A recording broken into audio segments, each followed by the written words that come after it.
Hello, assalamu alaikum. This is me, Dr. Jahangir, and you are watching me on my YouTube channel, that is Dr. Jahangir Khan. Well, today we are going to discuss a very important topic, that is hyperkalemia, because most of the MCQs come on this topic, and we are unable to pick the right option.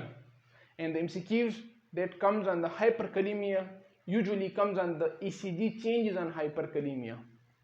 So our discussion will be limited toward the ECG changes of hyperkalemia, regarding what are the causes of hyperkalemia, what is pseudo-hyperkalemia, what are the causes of pseudo-hyperkalemia, how do you correct it. We will discuss it in another video. But right now we will only discuss the ECG changes in hyperkalemia. So what happens in the hyperkalemia? So you remember from this thing, the T wave, it is picked up. So when it is picked up, it carries the ST segment along with it. When it carries the ST segment along with it, it actually also widens the QRS complex. This is the formula to remember this.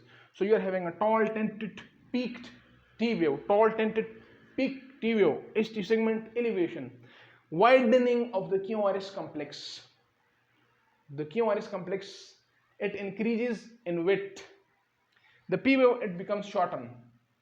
The P wave becomes shortened and it increases in breadth.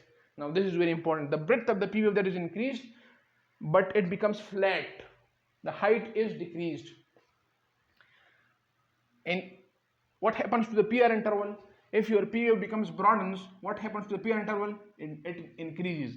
If your T wave becomes shortened and peaked, the QT interval is decreased. Now these two MCQs are very important, and most of the time, if it is a critical exam, they will usually check you on this PR interval and the QT interval. So what is the first change seen in the hyperkalemia? The answer is tall tented P wave, tall tented peaked T wave. What are the ECG changes in severe hyperkalemia? The answer is sinusoidal wave, the sine wave, severe hyperkalemia. Now there is MCQ, a patient comes to you, potassium is 8, you did an ECG shows tall tented peaked T wave. What is your next step? The answer is give calcium gluconate. The answer is give calcium gluconate. The answer is give calcium gluconate. That is 10 ml of 10% over 10 minutes IV state in 100 cc normal saline.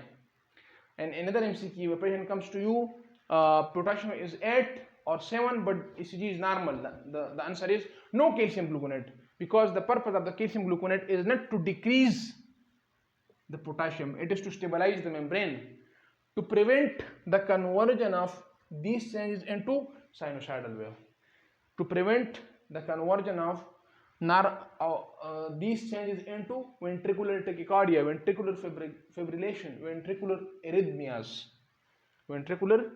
arrhythmias. So this is a short video regarding the ECG changes in the hyperkalemia. In the next topic we will discuss the hypokalemia, then hypercalcemia, then hypocalcemia. These are the ECG changes and these are very important. So I thought I should make a video on it.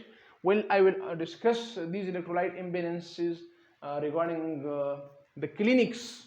How will you manage clinically a patient with hyperkalemia? So I will discuss that in the next video. So please do subscribe my channel, share my videos, and press the bell icon so that you can get notifications of my new video.